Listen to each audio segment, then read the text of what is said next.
Assalamualaikum. Hai Kak, bagaimana kabar hari ini? Mudah-mudahan semua dalam keadaan sehat ya. Alhamdulillah, pada video pembelajaran kali ini kita telah memasuki bab yang ketiga di semester 2, yaitu tentang adab terhadap lingkungan. Tujuan pembelajaran kali ini, yang pertama, memahami adab terhadap lingkungan binatang. Yang kedua, siswa dapat memahami adab terhadap lingkungan tumbuhan. Yang ketiga, siswa dapat memahami adab di tempat umum. Dan yang keempat, siswa dapat memahami adab makan dan minum. Nah, sebelum Ustazah memaparkan materi lebih lanjut, marilah kita sama-sama membaca basmalah. Bismillahirrahmanirrahim. Manusia di dunia ini tidak diciptakan sendirian, melainkan ada makhluk lain yang diciptakan oleh Allah Subhanahu wa Ta'ala, yang pada hakikatnya diperuntukkan manusia juga. Sekarang, coba renungkan, bagaimana jika seseorang hidup sendirian di muka bumi ini, tanpa orang lain, atau tanpa binatang, atau tanpa tumbuhan? Allah Subhanahu wa Ta'ala berfirman dalam Al-Quran Surat An-Nahl ayat 66 yang artinya, "Dan sungguh, pada hewan ternak itu benar-benar terdapat pelajaran bagi kamu. Kami memberimu minum dari apa yang ada dalam perutnya berupa susu murni antara kotoran dan darah, yang mudah ditelan bagi orang yang meminumnya." Ayat tersebut mengungkap karunia Allah Subhanahu wa Ta'ala yang dapat diperoleh dari binatang ternak seperti sapi, kuda, kambing, dan lainnya, yaitu dari air susunya. Air susu binatang ternak amat besar manfaatnya bagi kesehatan manusia. Selain itu, Islam adalah agama yang sempurna. Tentu, dalam lingkungan binatang, tumbuhan, dan lingkungan lainnya, Islam mengatur adabnya. Oleh karena itu, manusia tidak boleh semena-mena bersikap terhadapnya. Islam mengajarkan adab-adab terhadap lingkungan, baik pada hewan maupun tumbuhan. Islam juga mengajarkan adab ketika di jalan dan tempat umum. Nah, agar memahami materi pembelajaran kali ini, simak videonya sampai selesai. Islam mengajarkan untuk berakhlak terpuji terhadap lingkungan. Lingkungan adalah segala sesuatu yang berada di sekitar manusia, baik itu binatang, tumbuh-tumbuhan, maupun benda-benda tak bernyawa. Nah, manusia adalah khalifah di bumi yang bertugas untuk mengelola alam dan melestarikan lingkungan. Manusia diperintahkan berbuat baik terhadap lingkungan, baik itu lingkungan tempat tinggal, lingkungan belajar, lingkungan bermain, maupun lingkungan alam di sekitarnya. Semua makhluk yang ada di alam semesta, misalnya tumbuhan, hewan, dan benda-benda tak bernyawa lainnya adalah ciptaan Allah Subhanahu wa Ta'ala, yang artinya semua makhluk tersebut adalah milik Allah Subhanahu wa Ta'ala. Nah, dengan meyakini hal tersebut, seharusnya kita menyadari bahwa semua makhluk wajib diperlakukan secara wajar dan baik. Kali ini kita akan belajar mengenai adab terhadap lingkungan. Yang pertama, adab terhadap lingkungan binatang. Yang kedua, adab terhadap lingkungan tumbuhan. Yang ketiga, adab di tempat umum. Dan yang keempat, adab makan dan minum. Poin yang pertama, adab terhadap lingkungan binatang. Bagaimana sih adab kita seharusnya kepada binatang? Yang pertama, memelihara dan merawat binatang. Binatang-binatang ciptaan Allah Subhanahu wa Ta'ala bermanfaat bagi manusia.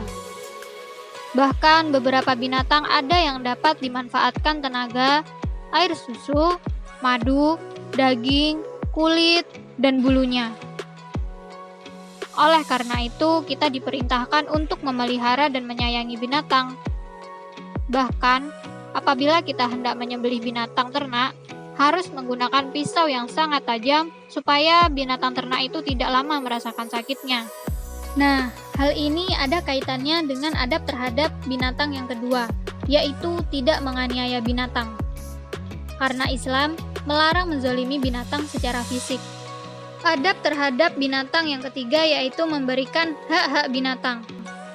Memberikan hak-hak binatang yang diciptakan Allah Subhanahu wa Ta'ala artinya, jika berupa binatang ternak, maka kita harus memberikan makanan dan minuman yang sesuai kebutuhan binatang tersebut. Namun, jika itu berupa binatang liar, kita tidak boleh menzoliminya. Poin yang kedua yaitu adab terhadap lingkungan tumbuhan. Selain binatang, tumbuhan juga merupakan sumber kehidupan bagi manusia. Untuk itu, kita harus mempunyai adab terhadap lingkungan tumbuhan. Salah satunya yang pertama memelihara dan menyayangi tumbuhan. Kita semua tahu bahwa sebagian besar makanan manusia dan hewan berasal dari tumbuh-tumbuhan. Oleh karena itu, hendaknya manusia menjaga, melestarikan, dan memanfaatkan sesuai dengan kebutuhannya. Dengan memelihara dan menyayangi tumbuhan, akan menghasilkan lingkungan yang hidup, di mana lingkungan hidup ini merupakan pendukung kehidupan dan kesejahteraan bagi manusia dan makhluk yang lain seperti tumbuh-tumbuhan. Nah, untuk itu hal ini berkaitan dengan adab terhadap lingkungan tumbuhan yang kedua, yaitu tidak merusak lingkungan hidup. Adab terhadap lingkungan tumbuhan yang ketiga yaitu perintah menanam tanaman. Nabi Muhammad SAW mengimbau kepada umat Islam agar senang menanam tanaman atau pohon untuk berbagai kepentingan, baik untuk kepentingan konsumsi, penanggulangan lahan kritis atau ihya al-mawat, maupun kepentingan lainnya. Selanjutnya, pengertian tempat umum. Tempat umum berarti tempat untuk semua manusia, baik laki-laki maupun perempuan, besar maupun kecil, tua maupun muda, semua boleh berada di tempat itu. Contoh tempat umum ialah pasar, toko, minimarket, supermarket, pinggir-pinggir jalan, bioskop, warung, dan lain-lain. Adab yang baik tidak hanya wajib dilakukan di tempat-tempat tertentu, melainkan dimanapun kita berada. Nah, berikut beberapa adab di tempat umum yang harus kita terapkan dalam kehidupan sehari-hari. Yang pertama, mengenakan pakaian Islami. Dalam Islam, tujuan utama berpakaian adalah untuk menutup aurat. Menurut Imam Malik, Imam Syafi'i, dan Imam Abu Hanifah, aurat laki-laki yaitu seluruh badannya dari pusar hingga lututnya. Jadi, bagi laki-laki hendaknya memakai kaos lengan pendek dan memakai celana yang panjangnya sampai di bawah lutut. Sedangkan aurat perempuan ialah seluruh tubuhnya kecuali wajah dan telapak tangan. Untuk itu, bagi perempuan harus tetap berjilbab, pakaian panjang sampai menutupi mata kaki. Apabila bajunya tidak panjang, diusahakan menggunakan kaos kaki. Adab di tempat umum yang kedua yaitu berjalan dengan sopan dan sikap biasa. Berjalan adalah perihal perpindahan dari suatu tempat menuju tempat yang lain untuk suatu tujuan. Di antara adab ketika berjalan adalah menyingkirkan gangguan yang dapat membahayakan pengguna jalan. Salah satu contoh yang bisa kita terapkan yaitu tidak membuang sampah sembarangan di tengah perjalanan. Adab di tempat umum yang ketiga yaitu sopan dalam berbicara. Artinya tidak tertawa dengan keras, berkata jorok, kasar, atau yang mengundang perhatian orang lain. Yang keempat, tidak berbuat kegaduhan yang dapat mengganggu kenyamanan pihak lain. Yang kelima, bersikap toleran terhadap pihak lain yang sama-sama mempunyai hak untuk berada di tempat itu. Dan yang keenam, membatasi pandangan terhadap pihak lain agar tidak mengganggu kenyamanan atau memancing emosinya. Poin selanjutnya yaitu adab makan dan minum. Setiap orang butuh untuk makan dan minum. Makan dan minum berfungsi untuk menghasilkan tenaga dalam tubuh. Makan dan minum juga diajarkan dalam Islam. Berikut beberapa adab makan dan minum. Yang pertama, membaca basmalah sebelum makan dan minum. Yang kedua, menjaga kehalalan makanan dan minuman. Makanan dan minuman yang hendak kita konsumsi haruslah makanan dan minuman yang halalan thayyiban. Halal artinya tidak dilarang oleh Allah Subhanahu wa Ta'ala, sedangkan thayyib artinya makanan yang sehat. Makanan halal misalnya nasi, ikan, dan sayuran. Makanan haram misalnya darah, bangkai, daging binatang buas, dan sebagainya. Adapun minuman haram adalah minuman yang dapat memabukkan, seperti minuman beralkohol. Adab makan dan minum yang ketiga yaitu makan dan minum dengan duduk.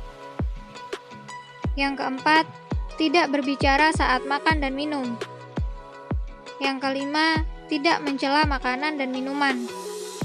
Yang keenam, makan mulai dari pinggir baru ke tengah, karena kita dianjurkan mengambil makanan dari yang paling dekat.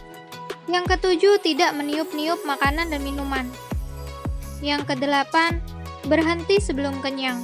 Sebaiknya kita makan dan minum secukupnya, karena sesuatu yang berlebihan itu tidak baik untuk kesehatan. Adab makan dan minum yang ke-9 yaitu mengakhiri makan dan minum dengan membaca hamdalah. Setelah makan dan minum, kita harus membaca doa. Tujuannya agar apa yang telah kita makan menjadi berkah dan bermanfaat. Alhamdulillah, sekian dulu pemaparan materi dari Ustazah. Semoga apa yang Ustazah sampaikan dapat dipahami dengan mudah. Semoga bermanfaat dan sampai jumpa. Wassalamualaikum warahmatullahi wabarakatuh.